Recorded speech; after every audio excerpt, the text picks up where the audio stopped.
Good morning. I'm Cecil Haycock, pastor of Walker's Chapel Church of the Brethren at Mount Jackson, Virginia. And this morning, I have a message that I'd like to talk about two kinds of time.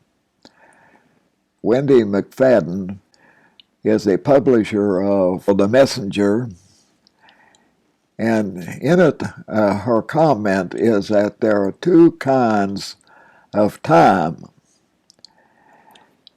And I wanted to lift that up. You probably don't think of it, you just think about time in general. But there's chronos time and kairos time. And there's a difference between the two. Now, I'm sure you know the chronos time, but you just take it for granted. You know the old rhyme, hickory dickory dock, the mouse went up the clock struck one, the mouse run down, hickory dickory dock. But you know, that thing goes on repeatedly.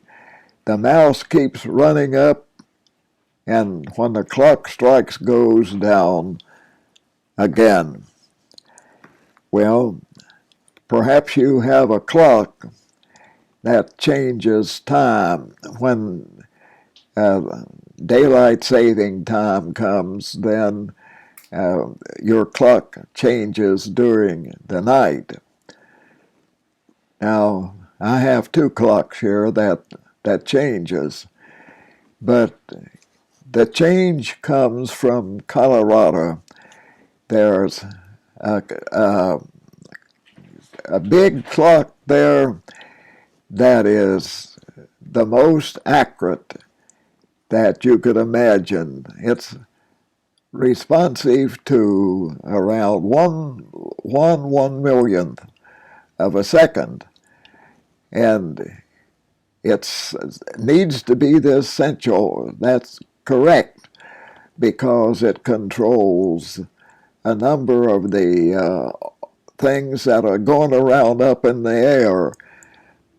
So it's important. We don't need to worry about it. Time is going on. Of course, your clock may get out of time, but nevertheless, the corona time does not change. So now we need to look at the other kind of time, the kairos. Now, it's not measured by a clock. It's measured by what's going on at a given time, our understanding, our feeling of what's happening at the time, and our sense of intervals of time depends on what's going on. Someone has said, well, how long is a minute? And the answer is it depends on which side of the bathroom door you're on, the inside or the outside. And you know, there's a difference in what happens. Suppose you have the boy who gets the girl to go out on a date, and they tell her you have to be back at 10 o'clock. And they're having such a good time, and he looks at his watch. He said, my goodness, it's 10:30. Where did the time go? So they rush to get back home. But then, you know, there's another way that we're aware of this, is if we're sick, if you're in the hospital or someplace, you're in the the bed at night and you can't sleep, and it seems like daylight is never coming. Well, one church I served, there was an elderly lady who was sick in bed. She also was blind, and she would get awake in the night. She couldn't tell what time it was, so she worried about it. And it so happened I had made a mantel clock that struck the hour and the minute and so on, and I loaned it to her.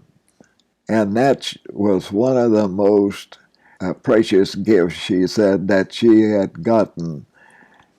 She could hear and know what time it was, how long it was going to be to daylight. You know, today there are many people who are sick because of the virus, and they wonder when it's going to be healed.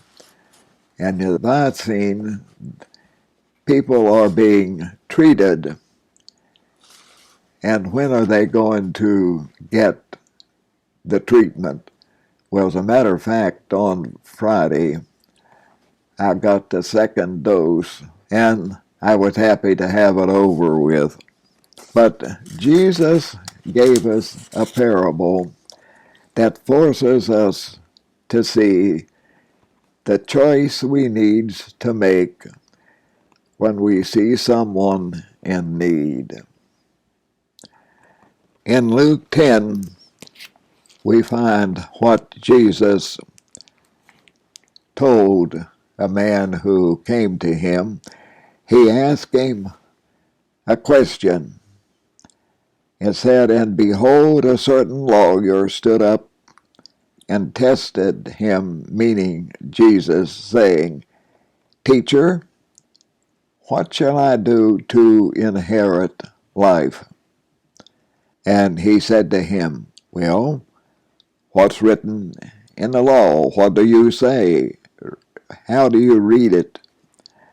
So he answered and said, "You shall love the Lord your God with all your heart, with all your soul, with all your strength, and with all your mind, and your neighbor as yourself." And he said to him, "You have answered rightly. Do this, and you will live." Now, but he, wanting to justify himself, said to Jesus, "And who's my neighbor?" Then Jesus answered and said, "A certain man went down from Jerusalem to Jericho and fell among thieves, and they stripped him of his clothing, wounded him, and departed, leaving him half dead. Now, by chance, a certain priest came down that road, and when he saw him, he passed by on the other side. And likewise a Levite, when he arrived at the place, came and looked and moved to the other side. But a certain Samaritan, as he journeyed, came where he was, and when he saw him, he had compassion. So he went to him and bandaged his wound, pouring on oil and wine, and he set him on his own animal, brought him to an inn, took him into the inn, and said, "Take care of him."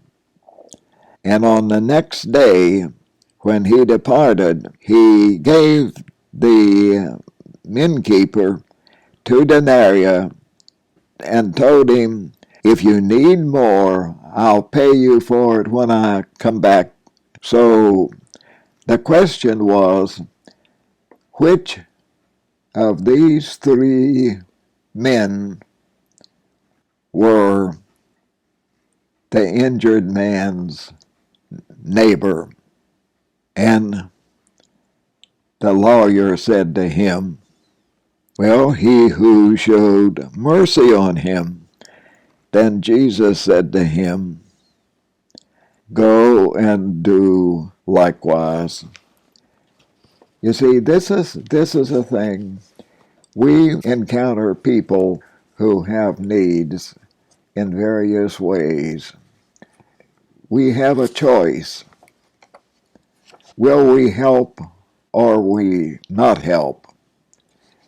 And the question is, if I help him, what's going to happen to me? Am I going to get hurt? Am I going to lose something important?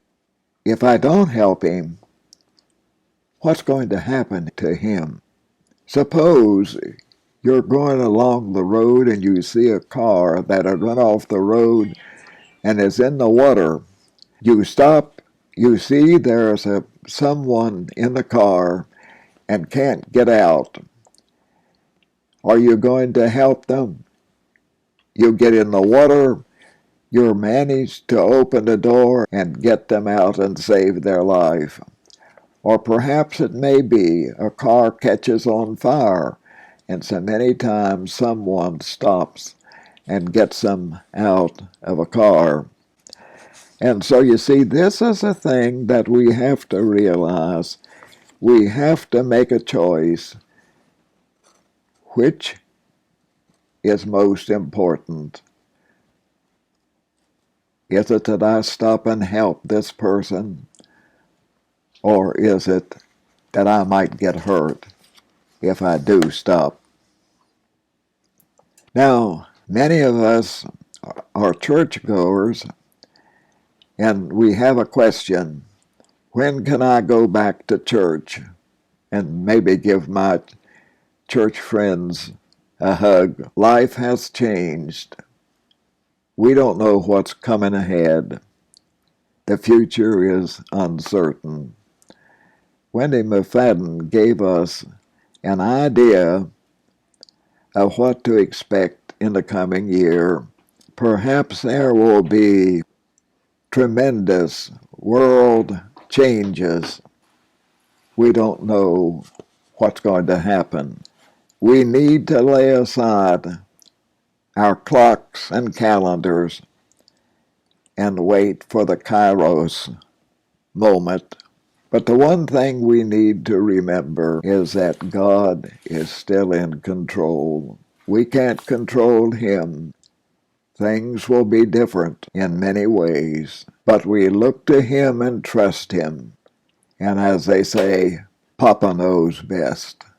May the Lord bless you.